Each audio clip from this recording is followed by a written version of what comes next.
35 years old, I'm a sergeant in the NYPD. I don't like my job. I don't know what to do. I'm now in recovery and sort of like I don't need to be a cop anymore. I think part of that was my persona or my mask. Now what do I do with my life? 35 years old. What do you do when you grow up kind of thing? That was the thought. I went on a retreat with a bunch of recovering men. And I said to this fellow that I was mentoring or sponsoring, I said, you know what? Here I am, 35, I'm a sergeant in the PD, but I feel useless. I feel meaningless. I don't know. I don't like the job. I don't like what I do.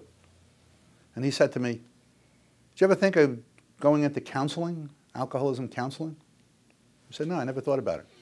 He said, well, there's a school in Amityville called the Institute of Alcohol Studies in South Oaks. He said, they have a one-year course. I think you'd be good for it. You're good at it, and maybe you'd like it. So in June of 1977, June of 77, I think I applied to that school, and I started, I applied to school.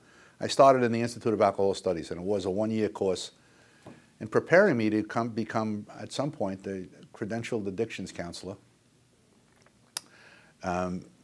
which I did do. And at the same time, I had completed college. At the same time, I had began coursework toward a master's degree in health education, with alcoholism counseling, ironically, as my major. So little by little, I'm moving through this process of a different career path within the same job.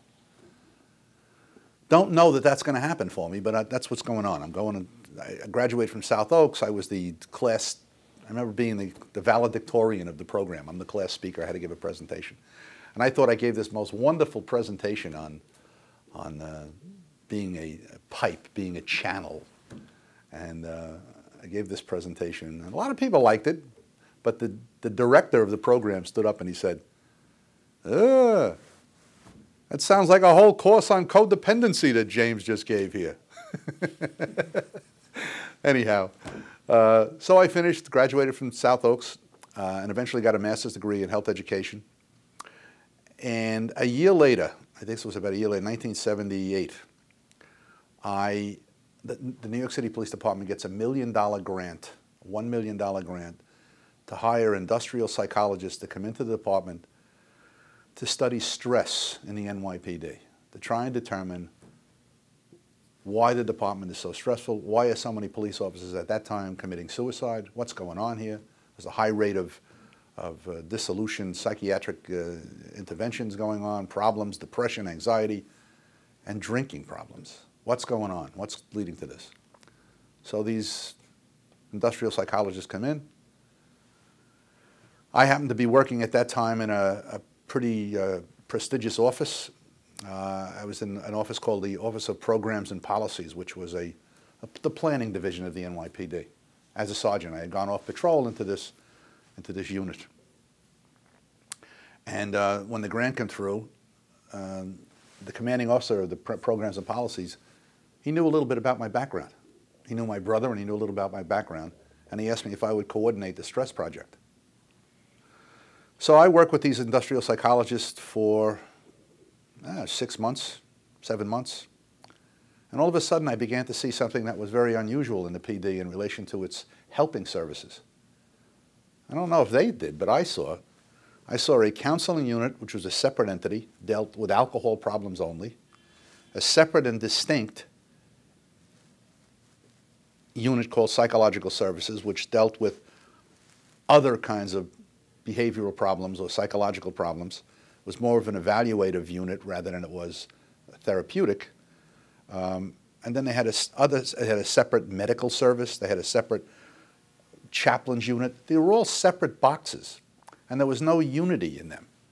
And all of a sudden, I began to see that we have the ingredients of an employee assistance program without having any central intake triage system where people would be first assessed to determine what's the real problem and then referred to the various units. Because the way it was structured, especially in terms of the supervisors and commanders in the field, if they saw a police officer engaging in erratic behavior or troubled behavior, they would have to make the assessment as to what they think the problem is and then send that person to the correct unit.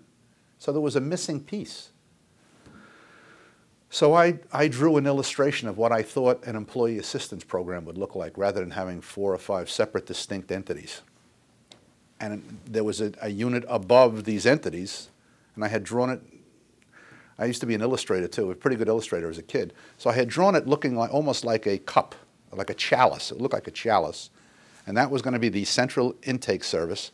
And each one of the, underneath the chalice were these pipes, like funnels going into these receptacles, which would be the various units. And I thought that would take a lot of the pressure off commanding officers in the field and supervisors. They're not trained to be diagnosticians, they're trained to be bosses. So let them send them to a unit that can do a good, credible assessment. So I presented this illustration and this concept to the Deputy Commissioner of Legal Matters, who was my boss at the time. He was a top-notch guy. He loved it. I had all my charts, flip charts and stuff. He loved it. He picks up the phone right at that presentation, and he calls Bob McGuire, who was the police commissioner. And he said, I have Jimmy Devine in here with me with this presentation on an employee assistance program, which we don't have in this job. We've got these separate and distinct units for helping people. If you know what the problem is out in the field, you'll send them to the right unit. But guys are getting lost. And I think the inspiration for this came to me when I had known several police officers who really were alcoholics, got referred to psych services, wound up being misdiagnosed, misassessed, sent out for therapy on the outside, put on medication for their anxiety and stuff, other types of impairments, a lot of which had to do with alcoholism. And next thing you know, they get surveyed and they're put off the job for a psychiatric problem. So it was a misdiagnosis. And then that was the beginning of me trying to put together this other concept. So I made a presentation to the police commissioner. He flipped over it. Ironically, my brother Bill was the first deputy commissioner. He's sitting in the office next to Bob McGuire, and I'm making this presentation. My brother Bill fell asleep. I'm going through this passionate appeal for the police department to restructure its health services thing, My brother falls asleep. McGuire looks at me and he said, I like it. Let's do it. You're being transferred tomorrow. I got transferred the next day, officially transferred to the Health Services Division. But where do they send me? They send me to the counseling unit, physically to have an office in the counseling unit. We were in John Jay College at the time. And I'm sitting in the office with Monsignor Dunn. I'm in his office. Now I'm a lieutenant. I got promoted to lieutenant in the PD. And I am now the employee assistance program with a staff of 1, me. Immediately, Dunn doesn't trust me. What is this all about?